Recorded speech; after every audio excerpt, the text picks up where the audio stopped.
Hi, ഞാൻ still content ഇങ്ങനെ shoot ചെയ്തുകൊണ്ടിരിക്കുകയാണ്. അപ്പോൾ അതിൻ്റെ ഇടയ്ക്ക് ഒരു ഫ്രീ ടൈം കിട്ടിയ സമയത്ത് ഞാനൊരു ഒന്ന് രണ്ട് റീൽസ് കാണുകയുണ്ടായി. ഇപ്പം ആ റീൽസ് കാണുന്നതിൻ്റെ ഇടയ്ക്ക് ഹനാൻ ഷാൻ്റെ വീഡിയോ, അതുപോലെ തന്നെ കുറച്ച് പാട്ടുകാരുടെ വീഡിയോ, ആർട്ടിസ്റ്റിൻ്റെ വീഡിയോ ഒക്കെ ഞാൻ കണ്ടു. സോ അപ്പോൾ എനിക്ക് ഒരു കണ്ടന്റ് അത് റിലേറ്റ് ചെയ്ത് ചെയ്യണം എന്ന് തോന്നി. സോ ആ ഇൻസ്റ്റൻറ്റേനിയസ് ആയിട്ട് ഞാൻ ചെയ്യാണ്.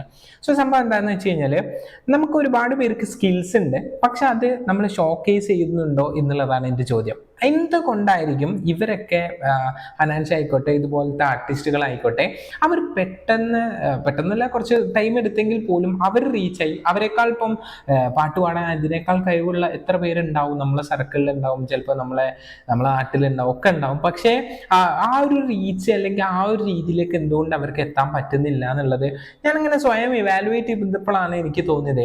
അതായത് നമുക്ക് സ്കില്ല് ഉണ്ടായതുകൊണ്ട് മാത്രമല്ല കാര്യം, ആ സ്കില്ല് ഷോക്കേസ് ചെയ്യാൻ നമുക്ക് അറിയില്ല എന്നുണ്ടെങ്കിൽ അൾട്ടിമേറ്റ്ലി അത് നമുക്ക് ഒരു ബെനിഫിറ്റ് തരാത്ത രീതിയിലേക്ക് മേ ബി മാറിയേക്കാം. അത് ഞാൻ പറയുന്നത് ഒരു വീഡിയോ ചെയ്തിട്ട് അല്ലെങ്കിൽ ഇൻസ്റ്റഗ്രാം ത്രൂ തന്നെ ചെയ്യണം എന്നോ യൂട്യൂബ് തന്നെ ചെയ്യണം എന്നൊന്നല്ല. അത് നമ്മളെ സാധനം, നമ്മളെ സ്കില്ല് നമ്മൾ മാർക്കറ്റ് ചെയ്യാൻ പഠിക്കണം എന്നുള്ളതാണ് മെയിൻ പോയിന്റ്.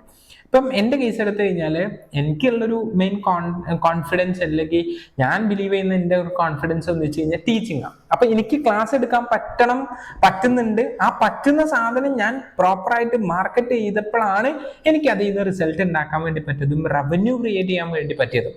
സോ നമുക്ക് എല്ലാവർക്കും ഇതേപോലെ ഓരോ കഴിവുകൾ ഉണ്ടാവും, എന്തെങ്കിലും ഒരു സ്കില്ലുകൾ ഉണ്ടാവും. സോ ആ സ്കില്ല് നമ്മൾ നോട്ടീസ് ചെയ്താൽ മാത്രം പോരാ, ആ സ്കില്ലിനെ പ്രോപ്പറായിട്ട് ഇവാലുവേറ്റ് ചെയ്ത് അതിനെ മാർക്കറ്റ് ചെയ്യാൻ വേണ്ടിയിട്ടുള്ള കാര്യങ്ങൾ നമ്മൾ ചെയ്തു കഴിഞ്ഞാൽ, അല്ലെങ്കിൽ ഷോക്കേസ് ചെയ്യാൻ വേണ്ടിയിട്ട് നാലാളെ അടുത്തേക്ക് ഇത് എത്തിക്കാൻ നമുക്ക് പറ്റിക്കഴിഞ്ഞാൽ ഒബ്വിയസ്ലി അതിൽ നിന്ന് നമുക്ക് റവന്യൂ ജനറേറ്റ് ചെയ്യാൻ വേണ്ടി പറ്റും. സോ ഒരുപാട് പേർക്കുള്ള സ്കിൽസ് ഐഡന്റിഫൈ ചെയ്തവർക്ക് തന്നെ അവർക്ക് അതിനെ ഷോക്കേസ് ചെയ്യാൻ പറ്റാത്ത ഒരു റീസൺസ് ഉണ്ട്. സോ അതിനുള്ള ഒരു ബെസ്റ്റ് സൊല്യൂഷൻ, ഞാൻ എപ്പോഴും പ്രിഫർ ചെയ്യുന്ന ബെസ്റ്റ് സൊല്യൂഷൻ ഇപ്പം കറന്റ്ലി ഡിജിറ്റലി അതിനെ വിസിബിലിറ്റി കൂട്ടുക എന്നുള്ളതാണ്. അത് കോണ്ടന്റ് ചെയ്തിട്ടാവാം, വീഡിയോസ് ചെയ്തിട്ടാവാം, പോസ്റ്റേഴ്സ്, നമ്മളെ ക്രിയേറ്റീവ്സ്, ഇപ്പം ആർട്ടിസ്റ്റുകളൊക്കെ ഓരോ നടന്മാരെ ഫോട്ടോസ് വരച്ച് അവർ ചെയ്തിട്ട്, ഇൻ കേസ് ആ ഏതെങ്കിലും നടന് നമ്മൾ ഒരുപാട് ഫോട്ടോ വരച്ചിട്ട് ഏതെങ്കിലും ഒന്ന് അവർ മെൻഷൻ ചെയ്താൽ മതി, അവിടെ നിന്നിട്ട് നമ്മളെ ഗ്രാഫിന്റെ ലെവലേ മാറും എന്നുള്ളതാണ്. സോ ഇതേപോലെ ഒരുപാട് ഇൻഫ്ലുവൻസേഴ്സ്, ഇപ്പം കറന്റ്ലി ഇൻഫ്ലുവൻസർ ആവുന്ന ഒരുപാട് പേര്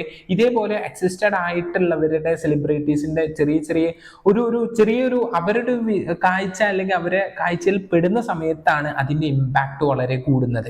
സോ നിങ്ങൾക്ക് എന്ത് സ്കില്ലും ആയിക്കോട്ടെ, നിങ്ങൾക്ക് എന്താണോ സ്കില്ല് അത് എങ്ങനെ ഷോക്കേസ് ചെയ്യണം എന്നുള്ളതിന് മാത്രം നിങ്ങളൊന്ന് ഡെഡിക്കേറ്റഡ് ആയിട്ട് കുറച്ച് സമയം സ്പെൻഡ് ചെയ്ത് കുറച്ച് എക്സ്പേർട്സിനെ മീറ്റ് ചെയ്ത് അതിനു വേണ്ടി നിങ്ങൾ ഇരുന്ന് കഴിഞ്ഞാൽ ഓഫ്കോഴ്സ് ഞാൻ പറയുന്നു നിങ്ങൾക്ക് അതിൻ്റെതായ റിസൾട്ട് ഉണ്ടാവും. പക്ഷെ ഒരു കാര്യം ചിന്തിക്കണം, അതിനെ ഷോക്കേസ് ചെയ്യുന്ന അല്ലെങ്കിൽ അതിനെ മാർക്കറ്റ് ചെയ്യുന്നത് അറ്റ് പ്രോപ്പർ വേല്, നല്ലൊരു യുണീക്ക് വേല ആണെങ്കിൽ അതിൻ്റെ മൈലേജ് അല്ലെങ്കിൽ അതിൻ്റെ ആക്സലറേഷൻ കുറച്ചുകൂടി ഫാസ്റ്റ് ആയിരിക്കും.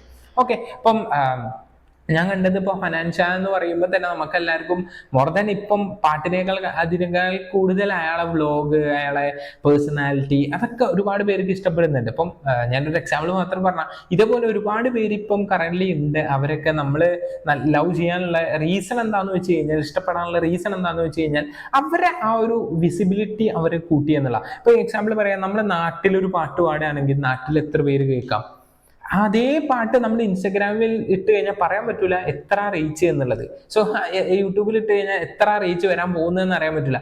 മേ ബി കൂടുതലാവാൻ കുറവാൻ വാട്ടവർ ഇറ്റ് ഈസ്, കൂടുതലാണെങ്കിലാണ് അവിടെ കൂടുതലാവുന്ന സമയത്താണ് നമുക്ക് എന്ത് കിട്ടുന്നത്, വിസിബിലിറ്റി കുറച്ചുകൂടി കൂടുതൽ കിട്ടുന്നത്. So compare with traditional things, നമുക്ക് ഡിജിറ്റലി കുറച്ചുകൂടി വിസിബിലിറ്റി കിട്ടാനുള്ള ഫാസ്റ്റ് കുറച്ചുകൂടി കൂടുതലാണ്. ഇപ്പം അറിയാലോ, ഒരുപാട് ടെക് സ്ഥാപനങ്ങളിലൊക്കെ ടീച്ചേഴ്സ് കോണ്ടന്റ് ക്രിയേഷൻ സ്റ്റാർട്ട് ചെയ്യുന്നുണ്ട്. ടീച്ചേഴ്സ് അവർ ഓരോ ക്ലാസ്സിന്റെ ഓരോ പോർഷൻസ് ഇടുന്നുണ്ട്. ഇതെന്താ, അവർക്ക് ആസ് എ ടീച്ചർ അവരെ മൈലേജ് ഒറ്റയടിക്ക് ഇൻക്രീസ് ചെയ്യുന്ന. സോ നിങ്ങൾക്ക് സ്കിൽ ഉണ്ടാവാം, നിങ്ങൾ ഐഡന്റിഫൈ ചെയ്യാം. എല്ലാവർക്കും ഇത് തന്നെ ചെയ്യണമെന്ന് ഞാൻ ഒരിക്കലും നിർബന്ധം പിടിക്കുന്നില്ല.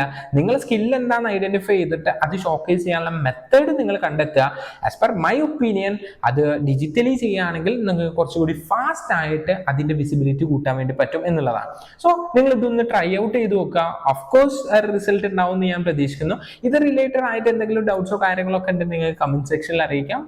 ഞാൻ കോൺടാക്ട് നമ്മളെ ടീം നിങ്ങൾക്ക് റിപ്ലൈ കാര്യങ്ങളൊക്കെ തരുന്നതായിരിക്കും. എൻ്റെ നമ്പർ ഞാൻ ഡിസ്ക്രിപ്ഷനിൽ കൊടുക്കാം. എന്തെങ്കിലും ഡിസ്കഷൻസും കാര്യങ്ങളൊക്കെ ഉണ്ടെങ്കിൽ നമുക്ക് എന്താക്കാം, പ്ലാൻ ചെയ്യാം.